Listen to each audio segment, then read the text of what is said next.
Hello everyone, I am Eve and you are here for another episode of Adventures in the Book Nook. Now today you're in for a real treat because we are going to read the story, Chloe and the Lion. Now this is one of my favorite books because they use a lot of dialogue in this story. That means there's a lot of talking between the characters. And the characters have very funny remarks between them. They also do something in this book that's called breaking the fourth wall. That means that in the story, the characters know that they are part of a book, which doesn't usually happen. Usually they just tell a story. However, in this story, it's more about writing the story than actually telling it. It's very interesting. So, this story is written by Mac Barnett, and it is written by Adam Rex. And here we have our trusty little lion who's going to help us tell the story as well.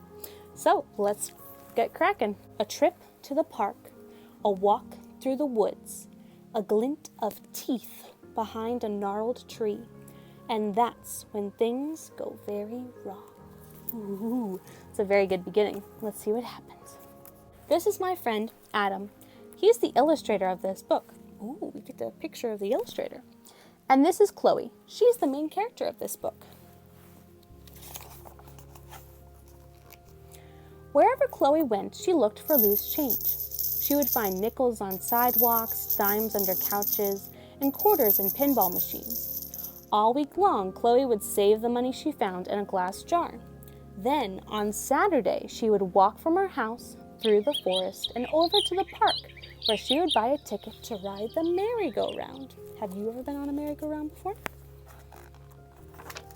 But one week, Chloe found a lot of change. So she was able to buy a lot of tickets. And she rode around and around and around and around and around, which was why she got very dizzy. And that's how Chloe ended up lost in the forest. It was getting dark, and the forest was filled with noises.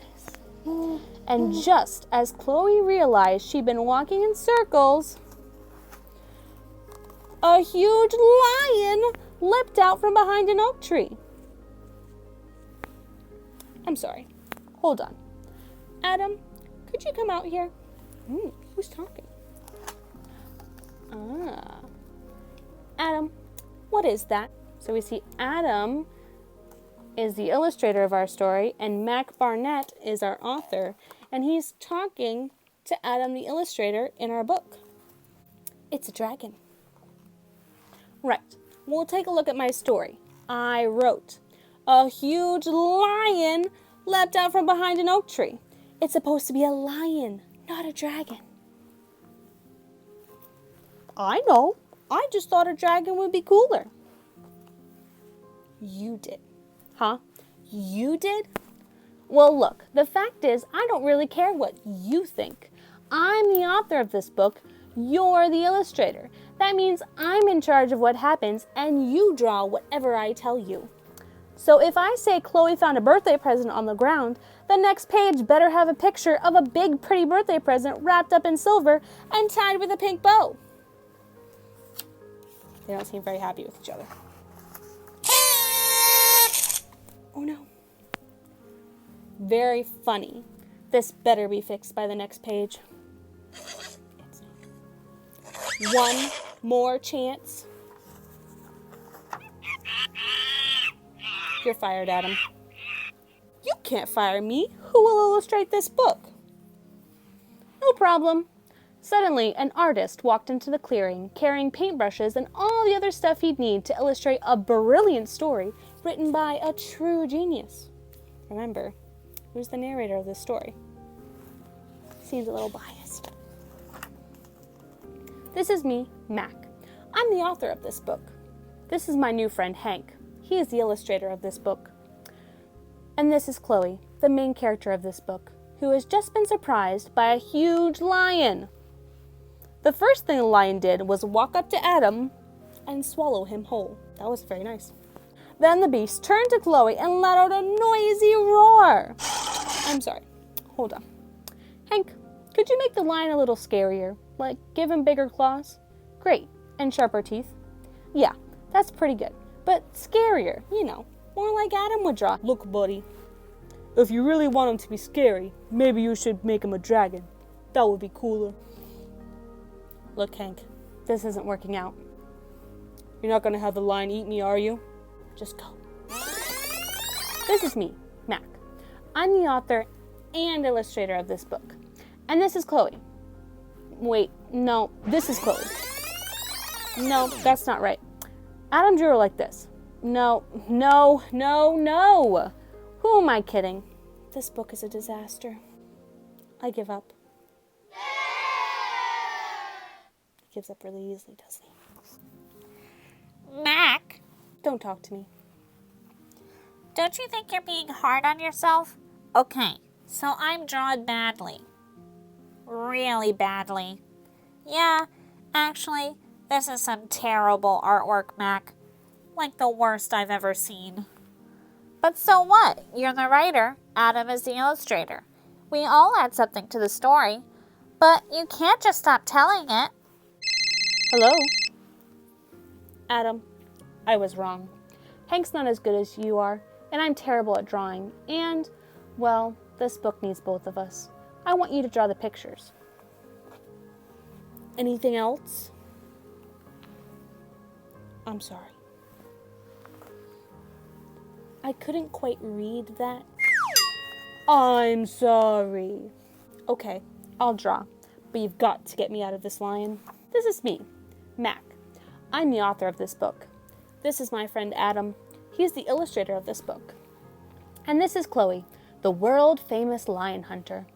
Chloe followed the trail of paw prints through the forest and came across a lumberjack felling trees in a clearing. My friend has been swallowed by a lion, and I'm off to save him, Chloe said. Will you help me, woodcutter? No, said the woodcutter. I only go after wolves dressed as old ladies. Do you know what story that's from? So Chloe went on. Soon she came across a knobby crone shoveling hay with a mean-looking pitchfork. My friend has been swallowed by a lion, and I'm off to save him, Chloe said. Will you help me, farmer? Sorry, said the woman. I just go after monsters who've been emotionally wounded by their mad genius creators. Do you know what story that's from? Ask your parents. So Chloe went on. She heard the sound of metal grinding on metal, and she stumbled upon a knight. Before she could even start talking, the knight began, Hail there, girl!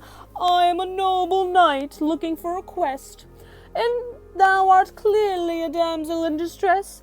I am ready to help vanquish any foe. Great, said Chloe. My friend has been swallowed by a lion. A lion? Asked the knight.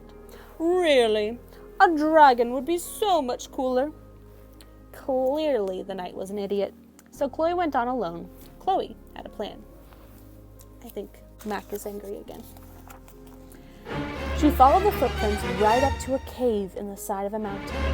Terrifying roars and horrible smells came blasting from its entrance. Lion, I am Chloe. Come and meet your match. Chloe could hear the lion's footsteps getting closer and closer. They started out thunderous, ear-splitting. The footsteps stopped, and Chloe knew the lion was ready to pounce. She wondered whether she had made a big mistake.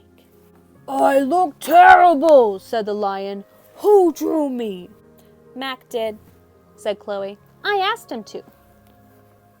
How could you let him pick up a pencil? He's awful. What a mess. The man should be in artist prison.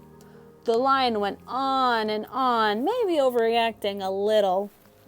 I am not overreacting, he continued.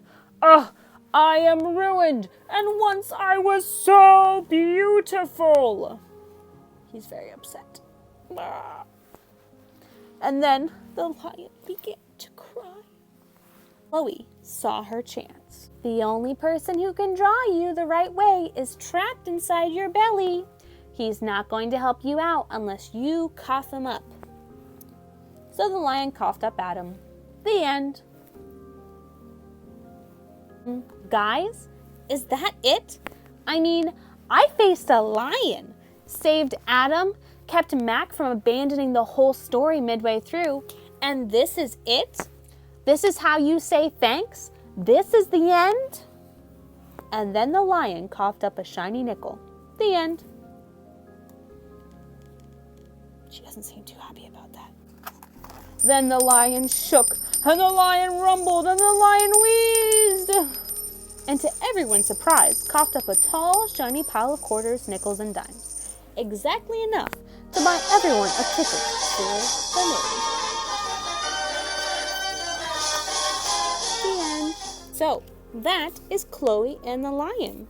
I hope you enjoyed it. And this story is wonderful because not only does it have an interesting story where the author and the illustrator argue and the author almost gives up halfway through, but it also really shows a lot of the things that are involved with making a story.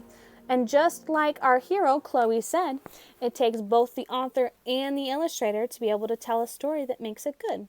And they all work together to make a great book. So, I hope you enjoyed the book, and I'll see you next time. Bye!